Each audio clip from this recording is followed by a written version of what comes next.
Welcome to the Winners Find a Way show and podcast with your host, Trent M. Clark, 3-time World Series coach, CEO of Leadershipity, serial entrepreneur, having started 12 companies, coach to the 1%, and an international speaker. This show is going to be your go-to podcast for facing adversity, being inspired, and overcoming obstacles, all from the best in the world, business, sports, and leadership.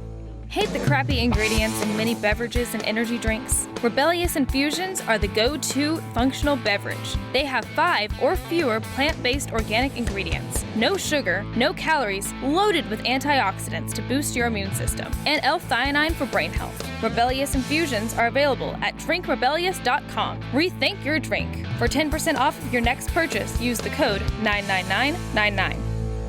Hello, it's Trent Clark. Welcome to the Winners Find a Way show. I am with my special guest today, Victoria Pelletier. How do I say that? Pelletier. Pelletier. Thank you. Yeah, French-Canadian, right? Well, the husband is, yes. Okay. So, Victoria, thank you for joining us. Super excited about this show today. We talk to a lot of one-percenters. Victoria is no different in this. Victoria, before we get going, tell people where they can find you. Find me on my website, which is victoria-pelletier.com, and it will take you to all the social platforms you want to follow me on. Awesome. There we go. That's how you find her, the website right there. International speaker, longtime corporate executive, Toronto native, University of Calgary psychology grad, right? Sounds That's odd and so long ago. Yeah, and you're a Canadian living a long way from home in Miami. Like, Canadians that live in Miami, it's got to be like shell shock.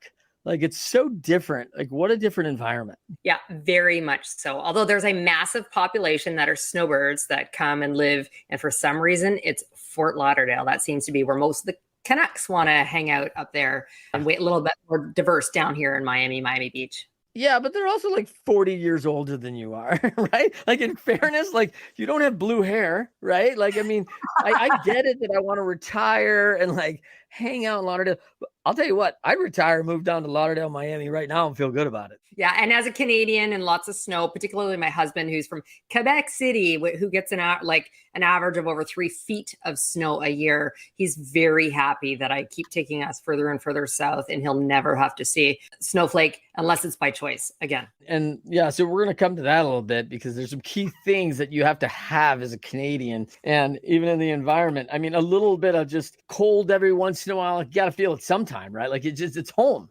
Right? True. And as we were chatting about, as a hockey player, I'm missing, those elements of the things that are offered in more colder environments and 4 distinct seasons. I mean, here we have 3: hot, really hot, and hurricane season. Yeah. Nice. So I'm missing like fall, the autumn, the change of colors. I'm missing. Yeah, there's no color change. I lived in Phoenix for a long time, and we just called it the brown box, right? It was just like always this brown. Like, it was like, there are some seasons there, but I think 3 is a stretch.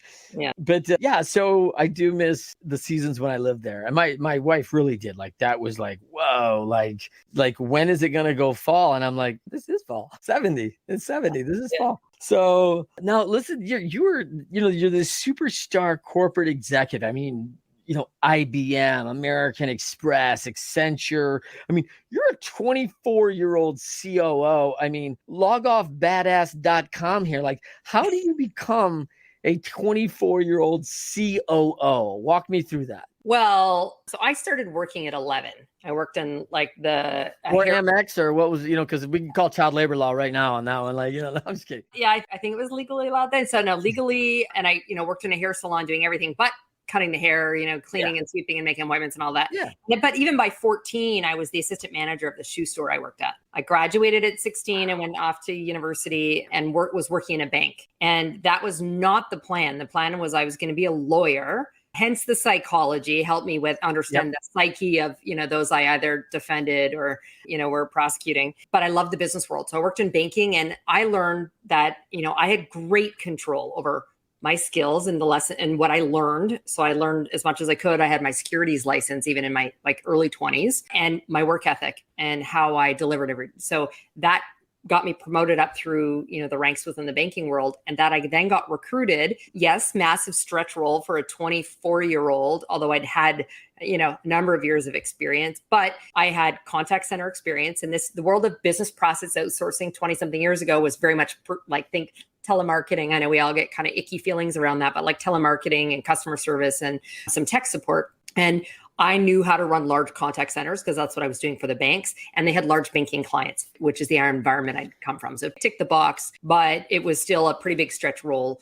HR, technology, sales, marketing reported to me where I'd been primarily in an operational before. So I needed to get really comfortable with some things that made me uncomfortable and surround myself with a great team. That's awesome stuff. I mean, it's incredible. You're now a public speaker, co-authored in a book called Unstoppable, very involved, had been involved in Chief, which is women in leadership, women in business. Can you tell us a little bit more about that? And of course, for those who do not know, and this is your first time listening to the Winners Find a Way show, we talk to the 1% about things they've had to overcome and challenged on their way to leadership. And there's a lot of things. I think oftentimes a lot of people see people in leadership and go, oh, primrose path. That was just like, oh, so easy. And the fact of the matter is what we found in our show is that everyone has a story to tell of challenge along the way. And I love the quote, winners, when shown data they are losing, find a way to win. And that was from the 4 Disciplines of Execution book by Chris McChesney. And I just love it. And coming from my pro background in sports and athletics and then entrepreneur environment, like running into challenges and like going, hey, like we are totally losing, right? I mean, I can look at my scoreboard and the KPI say, hey, we're spending more than we're making. I can look at the scoreboard in the game and go, hey, they've got 28 points and we have 12. Like this isn't going well, right? I mean, there's some just really easy KPIs and something's got to change and be different or else likely to get the similar result, right? So one of the things I like about your background that we share, and I don't know if most people know this, as you alluded to, is that we're both hockey players, and you don't look like a hockey player. I love that, like, hey, actually, it's Canadian, so it's like a law, right? You have to play, and so, but like most people wouldn't know that about you. That you get out, love to mix it up, get out on the ice. Oh, completely. It's funny because the A-type personality that I am, I don't like to do things I generally don't excel at. And my sports were volleyball and basketball. I mean, by age 10, I was taller than my teacher, so no shock that I was kind of put into those sports. But I did skate. And then at 24, I started playing. My ex played hockey. Lots of friends did. And it took me, although I could skate, it was the first time really picking out the stick. But I stuck with it because I loved the challenge out there on the ice. And for me personally, learning to be better at a sport, I enjoyed it because I played with my ex in a co-ed league. And I, pursued it, got to a point where I could play at least the highest level of recreational play for me. And it's fast and I'm a weight trainer, but that got me my cardio. It was amazing. So, and then I even ended up, unfortunately, my ex passed away and I who used to coach the kids hockey, I started coaching. So I ended up becoming even the head coach of my daughter's hockey, which was pretty exciting. Yeah, and I tell you, it's such a great sport. And I think that there's a lot of things to the game that people don't understand. Like probably one of the things about hockey that people don't understand is there's a regular threat of violence, right? That can happen. Like yes. You play by some rules and there's a bunch of rules in the game and there's whistles and stuff like that. But the feasibility of violence is real. Like, and no official is going to stop you from actually gaining that effect before they can actually get there. So there's a lot of opportunity to kind of mind your P's and Q's and play the game with honor and respect. And it's always been an interesting environment to me when I watched like teammates, not that this ever happened to me, but, teammates who were just out of sorts, being a bad teammate. And one of the kind of enforcers in the team's got to kind of set it up in practice and be like, hey, you are going to take somewhat violence from somebody bigger and stronger because you're not being a good teammate right now. And when it's over, it's over. It's not like, oh, you were mean to me that one time. Like it's kind of like, hey man, like we had to set the record straight and we need to send a message, and message was sent. Well, and what's funny? So I played in lots of like charity events. And actually when I worked for IBM, we co-hosted this client retired NHLer hockey game. And so I was one of many IBMers who got to play on ice. First of all, me and 40 men. And which was still, it was fun. I loved it. Like the retired NHLers, had a lot of fun with me out there. I played in one like charity with George Larac, who first of all looks like scary. He's a big black man with dreads out there on hulking man out on the ice. Like you are afraid, but he's a teddy bear. Yeah. Who now has like vegan restaurants and he's like the soft and he was telling me all about like the expectations that they had for him to be, as you said, the enforcer. But that's not like naturally innately who he is. And when you meet this guy, this softy, but know his reputation and past, it's crazy. Yeah. There's a lot of it. You probably had a field day with the psychology of all that, right? As a grad, you're like, oh my gosh, these athletes. And I've met, when you're in the business world, the athletic world, the military world, there's some like alpha dogs, right? It's like, man, like it's, let's go, let's do it. It's like, get her done.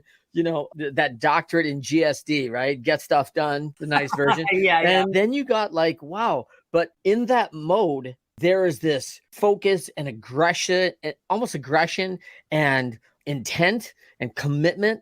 And then there's the softer side, like, oh, wow, look at this person with their little girl, their little boy. It's like, hey, what's up with this? Like, I know, it's a dynamic. So Trent, I remember my son, I have two children, and my older one who just turned 23, when he was, I think he was 5. In Canada, they call it Timbit hockey. Like you're just barely like you're walking, but you're walking out there. Like they follow it, like you see young kids playing soccer. And I remember going, and so he's so big. In fact, my ex and I have always called him our gentle giant. He was already 6 feet tall at like 12 or something. And so I remember going out to him and I'm like, buddy, you need to go and grab the puck. And he's like, oh, mommy, like I didn't want to take it away from them. I'm like, yes, you do.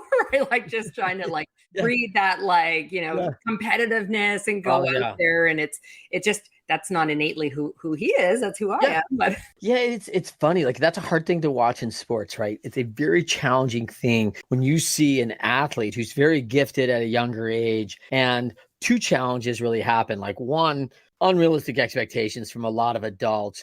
Two is this misinterpretation of like, oh, hey, you're 8, but you look 13. So I'm expecting 13-year-old behaviors. And they're like, oh my gosh, this kid's pretty immature. I'm like, hey, they're 8. Like, what are you talking about? Like, this is an 8U league. It's not like a 13-year-old kid's in the league. Like, well, looks 13. And I'm like, again, there's an age restriction, right? Like, it's like, yeah, that's right. And it's just so crazy. And you see it all the time. And, we joke because I've coached, I have 5 children, right?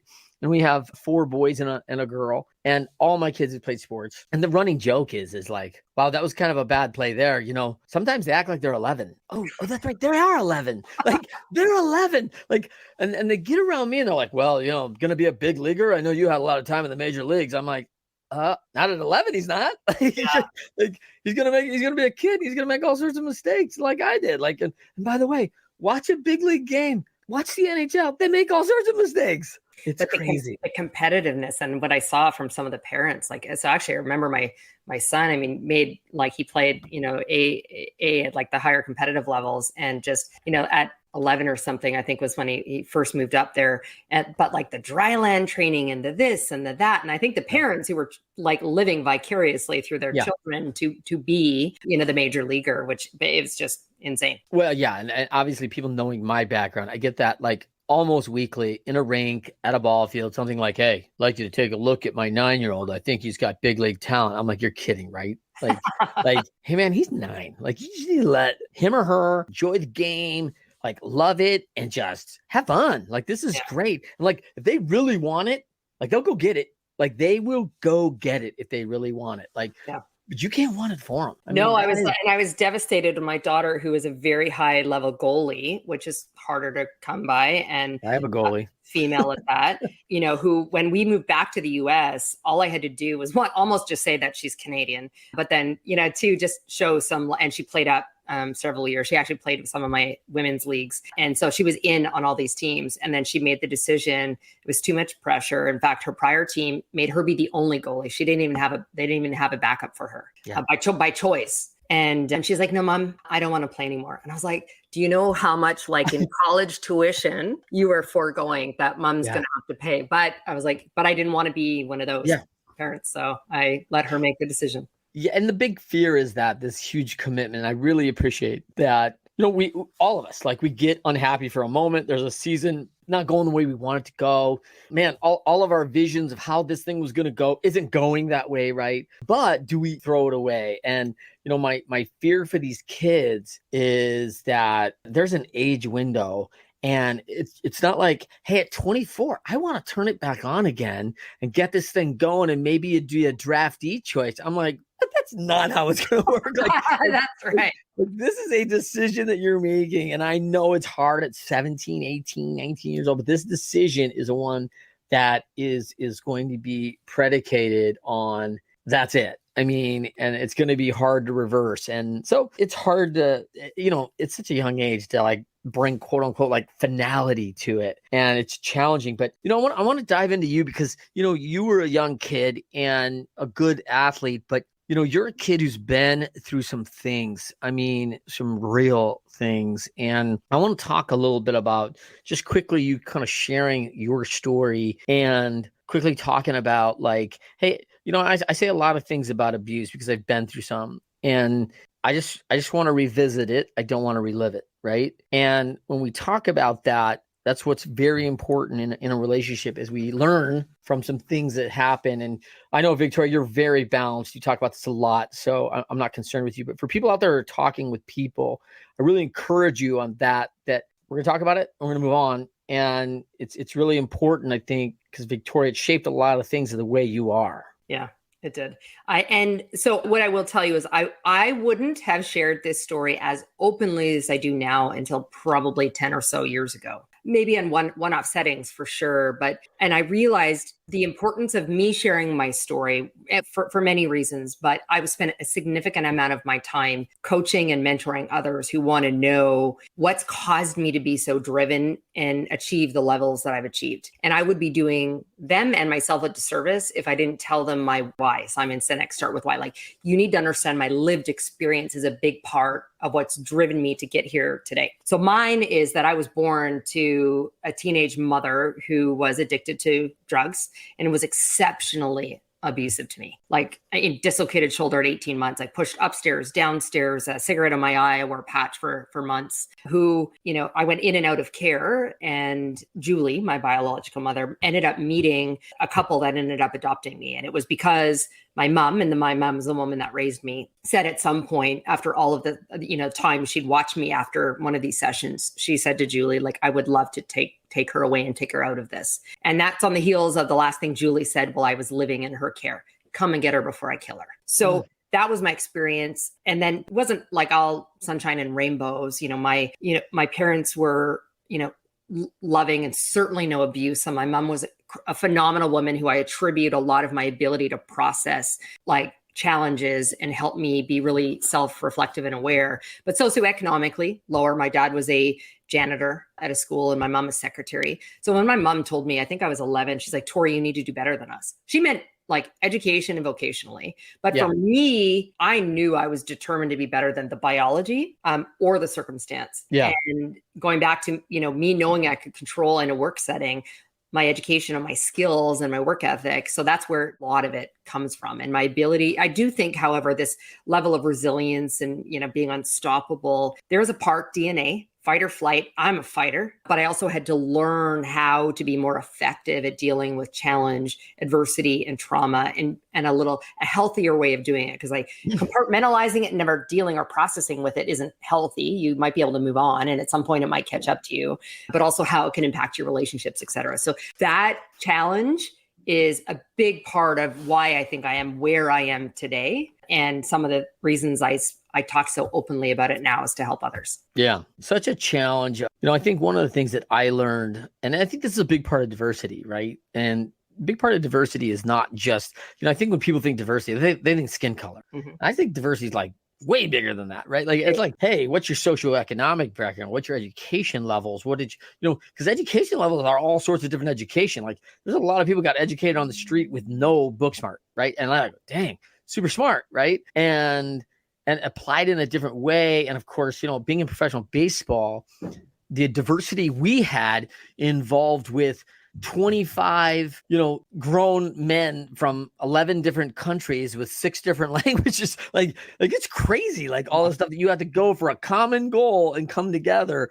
And it's like, man, like this is going to be crazy. Right. So talk to me a little bit about like when you talk about overcoming adversity, a lot of people are facing all sorts of different adversities today, whether it's socioeconomic, whatever it is today. One of the things I really admire about you is there's no victimhood here. Like, I mean, I see a lot of people are like, woe is me. I was born on the wrong side of the tracks. Like, right. Which side is that? Because I don't know which side I was on growing up. I can tell you, I don't think it was the good one. So, but like, talk to me a little bit about that. Yeah, it's funny. One of the like hashtags I sign off a lot on my posts with is no excuses. And this is because we all face different kinds of adversity. It doesn't all have to be abuse and trauma, but just adversity or challenge. And whether that's the wrong side of the tracks and therefore not being given all of the opportunity to go to the right schools or meet the right people. So stuff's going to happen. And for me, the no excuses is that we have a choice in terms of how we are going to move forward with that. And for me, that doesn't mean that, we don't feel the emotion. In fact, I think if you're like so hard and that compartmentalizing and you're not processing it and where you don't feel it, I don't think is healthy. My best friend calls me turtle, and that's because of my resilience, hard exterior, but all soft and marshmallow inside. Or, I cry at Sarah McLachlan singing on the Humane Society commercials, but I have the emotion and then I make a choice in terms of how I'm going to move forward. And that's for everything, both personally and professionally, anchoring on a goal or objective of where I'm going to move forward to. And it could be everything, whether it's in sports and you want to get to a certain level, whether you're trying to lose weight and you want to get to a certain weight, whatever it is, or in career, you want to reach a certain, level, like that's the goal and there's steps to get there. And I am going to not only take action, but I'll model some of the thinking, the language and the behavior I need to get forward. And so that's the choice I have. So my children hate that I'm like, no excuses, but it's really that we have choices in how we move forward. And that's why there's no victimhood here with me. Yeah. And I like this quote that you say sometimes in speaking, right? Circumstances of our past should not rob us of our future. Talk to me a little bit about that. I mean, like, when you're talking to people about, I think a lot of people want to play their circumstance card, right? How do you tell them like, hey, listen, there is a choice? Well, so this goes to choice in terms of how you choose to respond. For me, I probably could have been the best darn drug dealer on the street if I'd followed down Julie's path. Right. Like, my biological mother's path. And so sure, that's a choice. Or, my parents, I lived in the, the wrong side of the tracks, where they're, and funny, going way back when it was about stabbings. It wasn't about gun shootings all the time. It was much more in growing up for me in the 80s in Calgary. And so I could have chosen to stay in there. I used it to fuel me to say, like, I'm going to prove you all wrong. I am getting out of here and I'm going to strive for something better. And so I never once leveraged the fact that where I came from at all and the circumstance and challenge that I've had. I use it to fuel me. I didn't use it to gain advantage in the workplace or beyond that. And I'm not saying, by the way, I'm not suggesting that we can't or shouldn't when appropriate. So me, who does a ton of work from a diversity and inclusion standpoint, it's helpful for me to share my story with people, to share that I'm part of the queer community and now have a trans child. Like there's benefits to me talking through some of these things, given it's connected to the work or the things I'm passionate about. And so I wouldn't tell your audience not to leverage it, but it shouldn't be either what holds you back or the sole thing that helps propel you forward. Yeah. Let's talk about if that's healthy. Right. I mean, I'm trying to think when I was driven, my why to go to the major leagues was because people told me no all the time. And I wasn't big enough. I wasn't strong enough. I wasn't fast enough. Like, and I'm starting to play this reel in my head, like I'm not enough. Right. And I'm like, man, like I'm going to prove them all wrong. I mean, it was a drive that, and I don't know if it was healthy, by the way, right? Like, what, I'll show you all, that was going to be part of my drive was like, man, not that I ever foresaw, or could see my foreseeable future of like, I'm going to go back to those 500 people. I told you so. I told you, like, I didn't see that, but I learned a lot of valuable things along the way. And, have you done your Enneagram? No. Okay.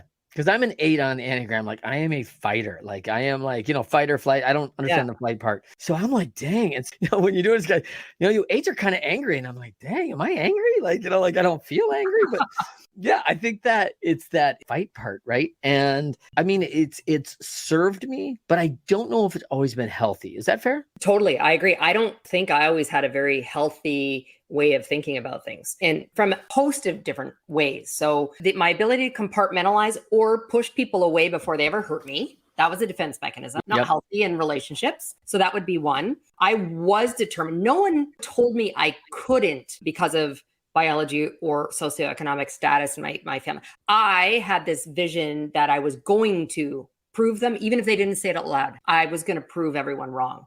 Yeah. And some of the wrong ways about that was even actually from a material possession, so accumulating more. And as I rose up the ranks, what vehicle I drove and how large my home was and all of those things meant more, but really for status and proving something to the rest of the world. And also, even I didn't want to appear ever to be vulnerable and show emotion in the workplace. One, I was a very young executive and I was the only woman for a lot of the time. And I just thought I needed to appear to be a different way. And again, not like I didn't want to be vulnerable because I didn't want to appear in that setting to be weak. So those were all ways that I wasn't doing it right or healthy. And so I think, as much as I think there's like innately this DNA and we both have the fight instinct, I still think that you can build the muscle on how to be more resilient in the healthy way. Yeah. Do you think the turtle, self-described or friend described, let's say that friend described turtle, I mean, do you think that, listen, that was survival in that environment as a 24-year-old. Like, hey, listen, if this is a pretty alpha dog kind of environment, like the rabbit's not going to survive amongst these dogs, right? And so the turtle can make it. And I know how to do that because I can cover up and like, hey, I can still be myself on the inside. But on the exterior, like I'm tough. Like this isn't going to happen. And I got to show that. Was that the effect of that? It was for sure. And so, I mean, I'll be one clear about the turtle thing. And I never actually challenged my best friend who calls me that. Like there's no going slow for me on anything. Okay. Yeah, but it backfired on me. So I think it did. It served me well in terms of protecting me and advancing me in many ways with the leaders I work for. But I actually got a different nickname in my late 20s as the Iron Maiden. So I've been through I've been through 18 mergers and acquisitions, and I'm often, even if I look at a functional level, I'm usually in a position of leading the majority of the cost center for the business because that's the operational, the most people, and so therefore I'm having to do reorganizations, particularly when we're through acquisitions or mergers, and that was hard on me. I mean, I'm affecting people's livelihoods and career by exiting them out of the business or having to do some kind of reorganization, but I never showed that. So that's where the nickname came from. And I had to go like, holy crap, like that's actually it isn't who I am. The turtle inside is not like that. I'm highly emotional and this is painful for me to make these decisions. And that's not the kind of leader I would want to work for. I would want, I want people to follow me into the proverbial fire rather than fearing. And so what had become this way of like protectionist and, environment, I recognized to be a better leader and the kind of leader I wanted to be, I had to do things different. How's that? Like, let's talk about Iron Maiden Victoria for a minute, just because, huge fan of the group. So when you're talking about that, but like one of the big challenges is it's really not who you are interior, right? So how do you do it's like Jekyll and Hyde, like your professional Victoria and personal Victoria. And a little bit like we're talking about with the pro hockey player, right? Like the pro athlete that we all see on TV is like, oh my gosh, did you see him wreck that dude in the corner? Like, oh yeah, I saw him like making cotton candy for the kids on the weekend. Like what? Like yeah, probably laced with arsenic. You're like, what? Nice. I don't think so. Like I think he's a good dude. Like, and so there's this environment where we're always like, personal, professional, you're bouncing back. And you've got some extremes to that. Is that fair? Yeah. And so I had to, the reality is I felt like this is all Victoria all the time, but there was a filter at work, right? In terms of, I'm not going to be emotional. I'm not going to show any vulnerability. But I still felt like I was me, but it was filters or masks or whatever. And so it was tough. Like I did not change overnight. I needed to do things differently. And that was, some of it was really simple. Like I would walk into a meeting and I was all business all the time. Let's get straight to the agenda. Let's be as efficient as possible, to go, whoa, like we need to build relationships with people and rapport, and they need to trust me. So let's take the first 5 minutes of the meeting to like just shoot the whatever. And, how was the weekend? How are the kids? How are, this? What's happening? Is everyone healthy at home? Like, personalizing it a little bit, because the X's and O's are easy to dig into. Yeah. So it's about being intentional. And so that was a lot of intentionality. And so changing just action and behavior. But then there was also getting comfortable and leaning into a few of the things that made me uncomfortable. So sharing my story, I didn't share so openly. I'd coach people and tell them like, yeah, it's about, performance and work ethic. And well, no, let's talk about like the 20 something years before you entered into the work world and this environment, and like how that lived experience actually impacts you every day. And so, okay, I'll need to tell my story, but I also, and just building better and better relationships with my teams, to the point where like, it's a good and a bad thing to say, like you have this family in a work setting. But I mean, I have people who came to my, like 15 of my team members came to my wedding because my second wedding, because we were so close, and have followed me, from company to company when I didn't have a non-solicitation in place, and so that was intentional in terms of, just how I showed up every day. But now I truly can say, like, I'm not saying, Trent, that there's not still filters appropriately. There's some things I cannot share, or although I operate with radical candor, so I'll give very direct feedback from a place of care and compassion and hope for growth for that individual, there's still some things I'm going to be really mindful of how I say. But it's all Victoria. Like, you are not going to say, when you meet me in a more personal setting, in the hockey arena, which, by the way, I've done a ton of business there, to like in the corporate boardroom, like it's not different. It's Victoria. It's the same stories. Unfortunately, people will hear them multiple times over because I forget who I've said them to. But like, but that came with years and years of like being strategic and being really intentional about, in that case, having to pivot and change, to the point now that it's just completely innate. It's who I am. I talk to strangers in elevators. Like, I'm just way more extroverted and outgoing and wanting to build the connection with people. Great. So let's talk about two more things here. I know we're going to get you where you got to go, but you've got a way to accomplish more. You teach a lot of people about how they can accomplish more. Let's talk a little bit about that, because I think everybody wants to accomplish more. We're all lobbying for a 30-hour day and none of us are getting it, right? It's like, hey, this is just 6 more hours. I can get it all done, Yeah. So there's a multitude of ways that I do this. So I'm a big believer, and I hate when I don't like people actually asking me how you have it all, how can you have it all, or making excuses for their inability to do other things. So for me, I say, where there's conviction, there is capacity. So where there's conviction, there's capacity. So if you truly believe it and you want to do it, like if you want to be healthy, then you know what? You're not going to go to bed at 2:00 in the morning because you're Netflixing. You're going to go to bed early enough to set your alarm to get up and go to the gym. Or if you want to, move out of like the 9-to-5 job and to become an entrepreneur, but you need to build, its revenue stream to a point to afford it, then I say, there's your 9-to-5, and then there's your 5-to-9. And so again, you make choice over how are you going to, be, I can say Netflixing now. I'm something very different I would have said 20 years ago. Like, how are you choosing to spend your off time? And then also I'll say, you get very good at saying no to the things that don't bring you personal or professional joy or value. And there's still some things that have to get done, like our laundry, like cleaning our homes, so you delegate or you outsource that. And the same in the corporate world. So I've gotten really good at saying no to things, and either paying people to do things that I don't want to do, like my cleaning lady, to help out, a nanny when my kids were younger. That made it possible for me to, be an executive and on the road. I also have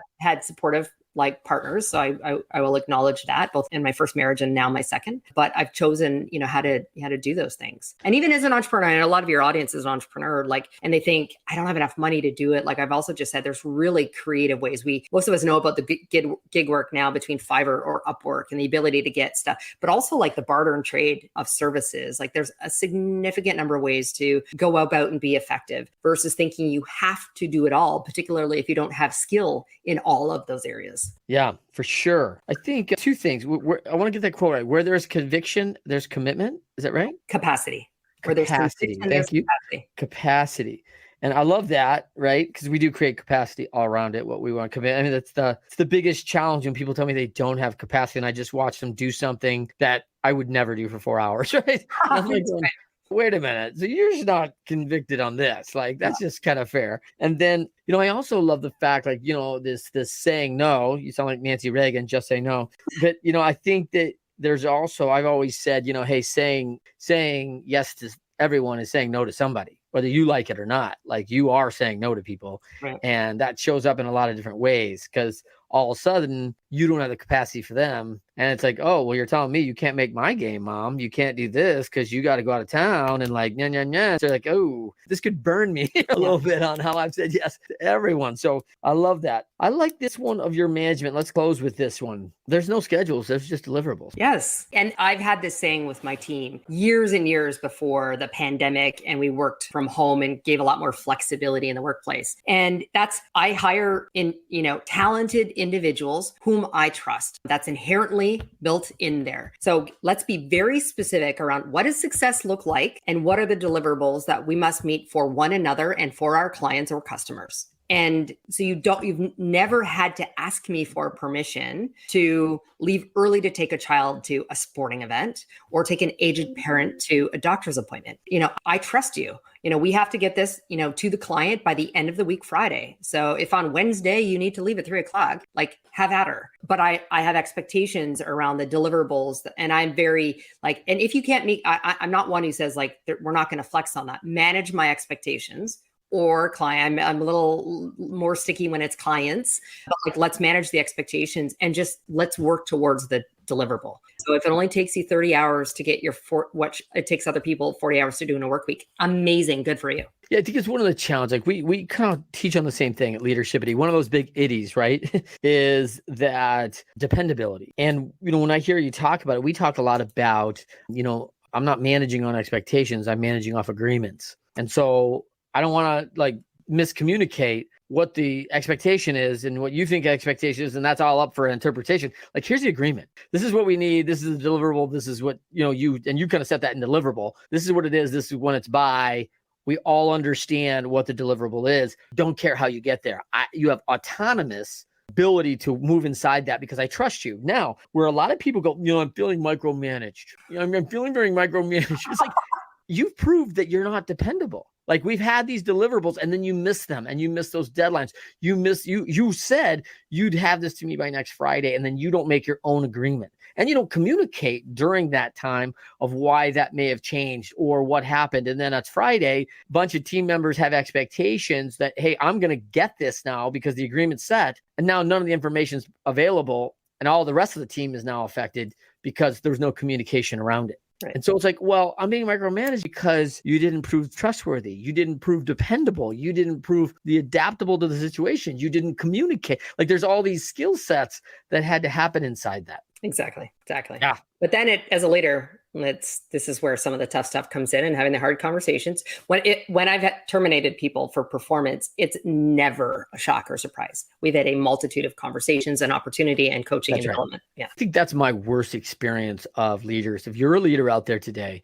and you get this big shock when you're letting someone go, I'm going to say that's on you. Like, I'm telling you that should not come a shock to anyone, because if we're communicating, and I think this is why a lot of people really get upset about firing the bottom 10%, the Jack Welch formula, right? And Jack was like, hey, listen, like, we're having meetings and quarterly reviews are awful for these folks, right? Because they're not doing well. They may have all sorts of skills, but they're in the wrong seat or something's amiss. And so they're being communicated. And like, it sucks to go to work. Like, man, I'm gonna have to go in and see Victoria. She's going to tell me how shitty I'm doing this. It's like, oh my gosh, I'm not looking forward to review day. I'm not. And guess what? I've seen a lot of people get fired and the shoulders just drop. Like, oh my gosh, this is a relief to me because I had this other degree and I feel like this is where I should be at, but I've been able to make the bills this way. And this is going to force me to go back into a seat where I like being. And I think people look at it very negatively, but if you're in a bottom 10%, when we're talking about winners find a way, the bottom 10% doesn't like it anyway. Like, you're getting your tail kicked all the time. It's not going well for you. Is that fair? Absolutely. I mean, they should know. I mean, if they don't, I agree. It's on the leader. But if we're also clear from the get-go how performance is measured and what success looks like, they should know how they're doing. Okay. Yeah, that's so good. So I love that. So no schedules, just deliverables. Know when to say no and steadfast. Have some boundaries around that. Where there's conviction, there's capacity. I love that. The overcoming of adversity. You have me get this right, this quote right. Circumstances of our past should not rob us of our future. Is that right? Yes. Okay. And so it's great to talk to a fellow hockey player. I just really enjoyed this, Victoria. Victoria, for everyone out there who's kind of just last thing you can leave me with is, there's a lot of struggles out there today. And I think it's going to get worse before it gets better. Right. And they're having to overcome some challenges. Is there something like when you're mired in some tough times and things aren't always rose-colored and perfect? Do you have something that you go to, you read? Do you have a quote? Do you have things that like you come back to that says, hey, this can level me, or anything in your routine that kind of sets you back on that line to action and productivity? So I do have a favorite quote, but before I share it, I'll say that, for me, my mindfulness, I am not one who, like, the vision board stuff, whatever, like, doesn't work for me. I recognize it might work for other people. For me, I just need to think it and know that I'm going to have, like, meet a goal or objective and be mindful towards it. I'm incredibly self-reflective. And one of the best times I do that, other than being a horrible sleeper and doing it in the middle of the night, is I work out 6 days a week in the gym. And so it's with a podcast or music, but I'm still reflecting. That's my time. That helps me get through all the challenges that are ahead of me. And the favorite quote I have is by George Adair. And it's, everything you've ever wanted lives on the other side of fear. And so I think, we fear that we're going to fail along the way. We fear that we're going to have rejection, that people are going to tell us no. There's lots of fears that we have that hold people back. And I just think stepping into the fear and the discomfort is what brings growth. I love that. I was thinking about our time. I love the fact that you're not like New Year's resolution driven. I think the fitness thing is such a big deal because physiologically, that's where I studied. I get the endorphins, what happens to your psyche when you're working out. You feel better about yourself. There's hormones secreted. Like, there are a bunch of great things that happen by physical action and taking action. But I was reminded of a quote by Cavett Robert, which is, character is the ability to carry out a good resolution long after the excitement of the moment has passed. And I think people get all pumped up, like, oh, look at this, we're going to do this. Like, okay. And then a week later, like, oh, that seems really hard. I know, but like, this is why we got to stay with it. Right. And so we're looking for, and it sounds like you're always looking for those people of character to help you create and make those deliverables. So I love that. Yes. Thank you for that. So great to have you, Victoria, on the show. Everybody, thank you for joining us on the Winners Find a Way show. Check out Victoria. Again, Victoria, where can they find you? Victoria-Pelletier.com. There you go. Book her for a speaking engagement. You can find her. She is inside the state, so she can move around. She's not locked out. She's here and can get anywhere now. So it's awesome. So excited that you could join me today, Victoria. For everyone else, thank you for joining us on another episode of the Winners Find a Way show every Friday, 12:38 p.m. Eastern, 9:30 a.m. Pacific, on our Leadership YouTube show, LinkedIn Live, and Facebook Live. And until next week, we'll see you then. Rebellious Infusions are organic flavored water enhancers. Rebellious provides clean, focused energy in liquid packets. Just tear the corner of the packet and pour 16 ounces of water. Rebellious Infusions have no sugar, no calories, and up to 300 milligrams of antioxidants and loads of L-theanine for brain health. Rethink your drink at drinkrebellious.com. For 10% off your next purchase, use the code 99999. Do you want to be our next guest? Or do you have inspiring stories to share? Or do you love to inspire, support, and empower thought leaders? Feel free to send Trent a direct message on Instagram or Facebook at Leadershipity.